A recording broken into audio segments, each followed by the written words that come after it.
Tyler Rockwell. I am introducing our community manager, Jenesee, who will be community managing, in charge of a lot of fun stuff, keeping track of all you guys, making sure you're happy. It's a tough job. We found a tough person who's really good at doing it. So we're going to start off with my first question. Which do you prefer, Jenesee or Jen? I kind of prefer Jenesee, but it's a nickname I haven't been called before, surprisingly, so it's new. Jenesee is a nickname? No, Jen. Oh, Jen. Yeah, I like Jen better. Mainly because there's too many extra words. Plus, I keep misspelling it. I keep writing Jenesee. Anyway, let's get to these questions because they're some hard-hitting questions. Mark has told us that you were rather aggressive, in a good way, in wanting to get this job. Why did this studio and this position appeal to you so much? Well, I've been trying to get into the industry for the last 3 years or so.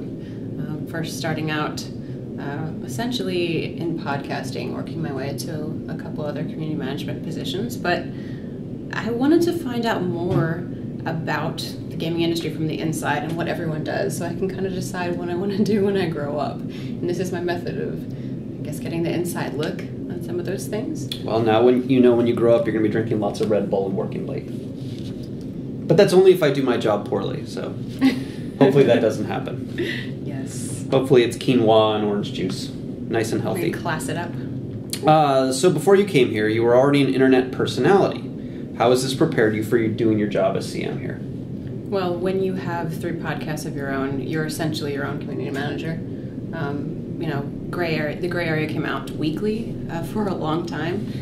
Again, 3 years doing that. So you promote yourself and essentially run all of those social channels and form a relationship with your own community. So I think I'm well prepared to do that just because I've done it for myself. What do you see as, what would be additional challenges here that you haven't faced yet? Well, the scope is much larger. The feedback from the audience is much greater. The backers and things like that, having that back and forth and representing something else besides myself is an entirely different realm. Being a CM for a morgue can be a pretty thankless and difficult job. How has your life prepared you for this? How's my life prepared me for a thankless job? How has your life? I think it can be a pretty thankless job if you're working for a company that gets a lot of negativity that's constant and your backers and people that play the game are unhappy. This is an extremely different job than most community managers ever have. And we've gotten a lot of love from the community, a lot of support from the community. Everything has been positive, and there will be negative too, but I don't expect a barrage of hate because, frankly, this is one of those companies that gears the game towards a specific group of backers, and they've been really giving us feedback back and forth. So if they don't like the game, a lot of it is their own fault. So yeah, we spend a lot of time providing feedback, answering feedback, trying to keep things transparent. The role of women in game development and in games themselves is an ongoing one for the industry. While I know you haven't been here for very long, have you formed any initial impressions about the studio so far?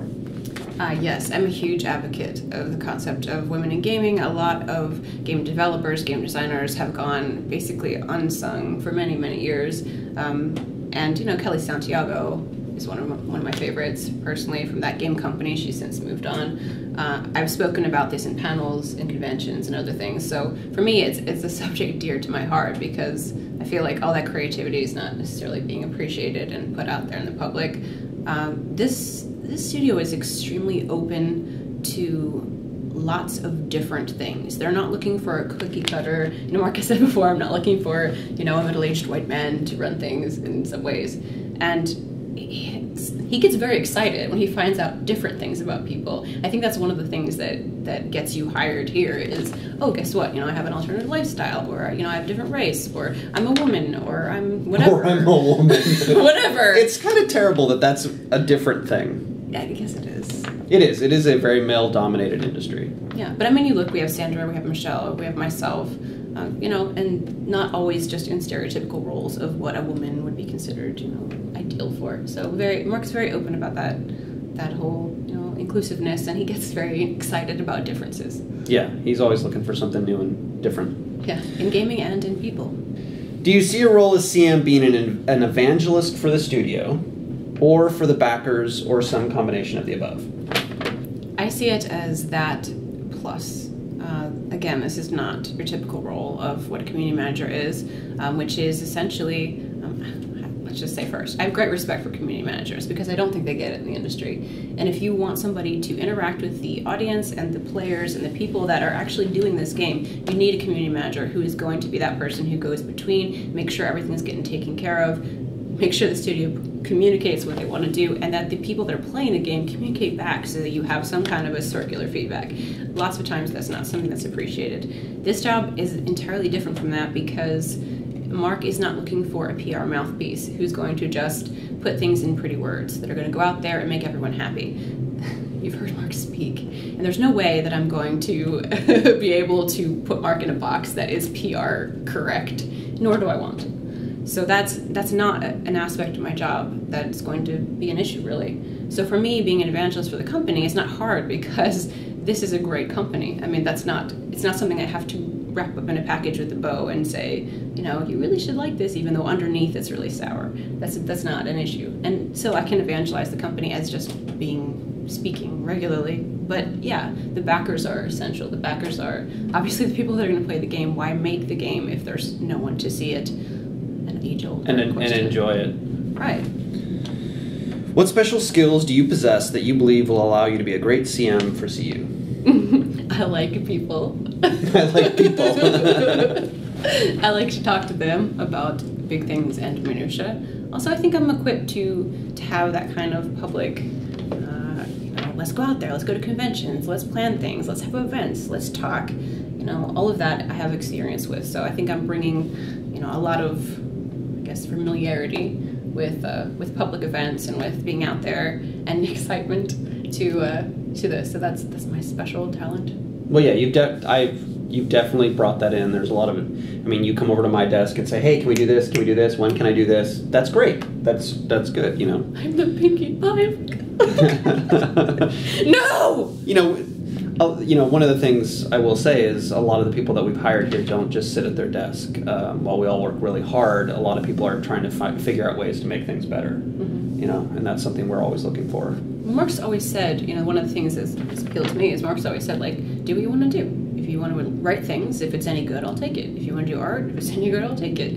Just do stuff, and then I'll say no. And that's been something I've sort of crept out slowly from my usual house, because that's not community manager role. You're told to do this, you're told to say this, do it. That's not the case here. So, I'm trying to come over and be like, let's do this, let's do it now, let's do this. Well, one of the things that I've found has been great so far is Mark really pushes us to have personalities and to sell our personalities, hence talking on camera, Let's see. What excites you most about Camelot Unchained so far? Well, it's a different game than I've played before. I'm excited about the RVR aspect. It makes me thrilled to see just the feedback. I mean, people are really, really positive about this, and we're looking at, over a year until the game releases, and there's 50 people sitting in Trillion every day, going tell us more. Yeah. So that's exciting to me. Being around people in a studio, not working telecommuting or not working remotely, is exciting for me. Seeing everybody work together and finally getting to be a part of that team. Yeah, we definitely work hard. I've said it a couple of times to other people that we now stand up and say, okay, it's lunchtime, because we will get to 1:30 and nobody has realized that it's 1:30, and I have to actually remind people, get up, go feed yourselves.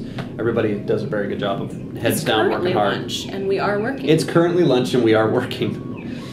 What's your favorite story about working with the studio so far? Well, okay. Has anybody made you cry, laugh, run away? I know. I'm hesitant to say this story, but I'm going to say it. I really admire Mark. He's one of the people that reminds me kind of my own dad. He's one of those sweet yet harsh people at the same time. And my interview was 13 hours with Mark. I may stand as the longest person interviewed. That's longer than mine. By Mark. Just last week we had a group meeting. That's also something fun we do, where we stand up and do stand-ups and things as a group. We had a group meeting, and we had to discuss something important.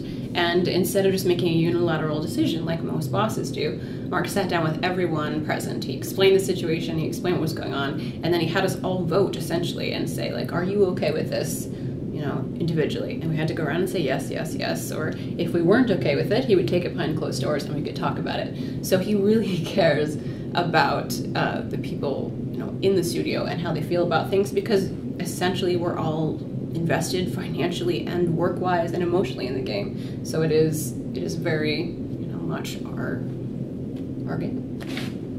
How do you feel video games influence our lives?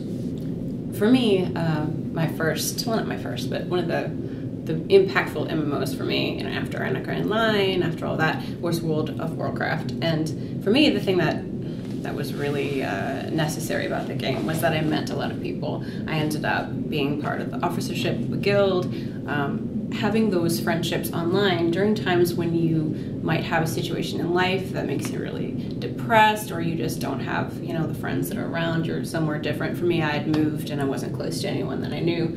So having that sort of interaction where you don't see the person, the person's face or their age or, the race or their gender, you don't know. It's just somebody that you can get to know based on an avatar and really get to know the person, not based on, judging them by their looks. And that's been a real support for me in hard times, I'd say, in life. I had somebody that I met, and I didn't know for the first year and a half that they were a guy because they played a pink-haired gnome. It wasn't me. No. Okay. What about anything of, have you learned any combat skills or anything from MMOs? You want this story. All right. Okay. World of Warcraft again. I have no idea what story you're referring to. World of Warcraft, again, as an example.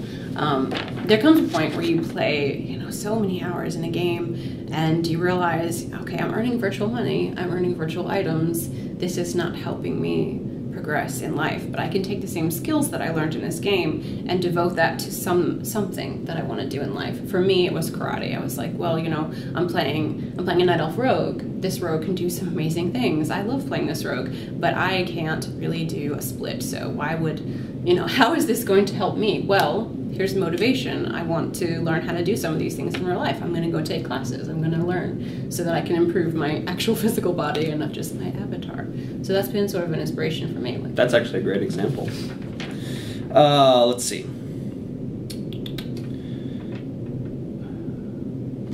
So, what interests you about video games? I've been playing video games since I was a little kid with my brother. And what interests me about them? Well, I'm sort of an imaginative, artistic, creative person. For me, seeing, moving things that are art has always been, fascinating. So I love playing that. I'm also an avid reader. I read really fast and a lot of books. So taking that story element that I'm getting in, a static book and putting it again into something that moves, it's like a movie that never ends. So what's your favorite book series? Because I don't think anybody in fantasy can not write a series. Yeah, pretty much. I like Robin Hobb a lot, and she does I've had that recommended to me a couple of times. Farseer trilogy, yeah. And spin-off trilogies. She's one of my favorites. So this industry is very difficult to enter. It's also very difficult to stay in, and it's a lot of work. What drove you to pick this as an option for a job or a career? I'm going to say this again. It's everything I never knew I always wanted. Yeah. I've sort of been on this path without necessarily realizing it, going from school, from vocal performance to art. I have a fine arts degree, into podcasting, and I've played games, like I said, since I was a kid. So podcasting, I was listening to Scott Johnson. He had all these podcasts about World of Warcraft and everything else, and I said, I can do that. So I did it, and it was about gaming, and interviewing developers, interviewing all the people that are making the games is really inspiring. And I said, look, this is a combination of everything that I feel like, stuff I do for fun, reading and art and all of that. And I want to get involved with this. I've been playing these since I was a kid. I need to get involved in this. So for me, it's just a natural progression to, okay, I like to talk to people, community manager, and now here I am kind of learning about all the other aspects of what happens in gaming. So.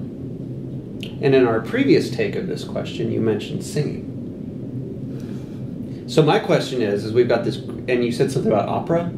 Yeah, I was a vocal performance major for a couple of years. I was on the opera track, and then I decided, well, I'm not going to make any money being on the opera track. I should do art.